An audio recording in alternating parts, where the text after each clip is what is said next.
7:58 আমরা Kakraban fire service একটা call পাইছি যে মুরাপাড়াতে ফায়ার কল হয়েছে। হ্যাঁ, সঙ্গে সঙ্গে আমরা পাশাপাশি আমরা যেহেতু একটা ঘনবসতি এলাকার মধ্যে লাগছে, একটা বাড়িতে লাগছে, আমরা সঙ্গে সঙ্গে উদয়পুরেরও আমরা কল করছি আর কেউ। যাই হোক, আমরা থেকে ডিস্টেন্স উদয়পুরের কিছু কম আছে। উদয়পুর আমরা থেকে অ্যাডভান্স ধরেন 2-4 মিনিট আগে আইয়ে ঢুকছে, আমরাও ঢুকছি।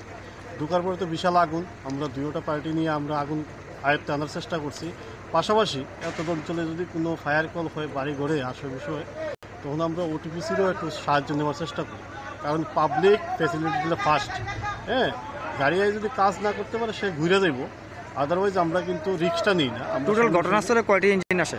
টোটাল আমরা 3টা গাড়ি এখানে মধ্যে ইউজ হয়েছে।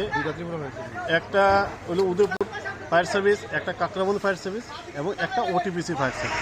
পাশাপাশি আমরা একটা পোর্টেবল পাম্পও আমরা এখানে মধ্যে ইউজ করছি এখানে লাস্টগুলো। আর মালিকের নাম কি? মালিকের নাম হচ্ছে লক্ষ্মী রানী আপনার সরকার। ক্ষয়ক্ষতির পরিমাণ কেমন হবে? অমর সরকার। ক্ষয়ক্ষতির পরিমাণ কেমন হবে? ক্ষয়ক্ষতির পরিমাণ তারা যেটা কইছে, ক্যাশ তারার মানে টাকা ছিল প্রায় 4 লক্ষ টাকার মতো। এটা তো আর রিকভার করা গেছে না। গোল্ড আসছিল প্রচুর, যে গোল্ডগুলি আমরা আগুন এখানে মানে জল দেওয়ার পরে, আগুন নিবার পরে গোল্ডগুলি অক্ষতভাবে মোটামুটি রিকভার করা গেছে। পুলিশ পার্সোনাল আমরা এটা রিকভার করছে। পাশাপাশি আমরা ফায়ার সার্ভিস আসলাম আর উপস্থিত জনতা যারা আসলো তারা প্লাস মালিক পায়। এছাড়া অন্য কিছু কি ঘর থেকে বাঁচানো গেছে? এছাড়া তেমন কিছু বাঁচানি গেছে কিছুই নাই।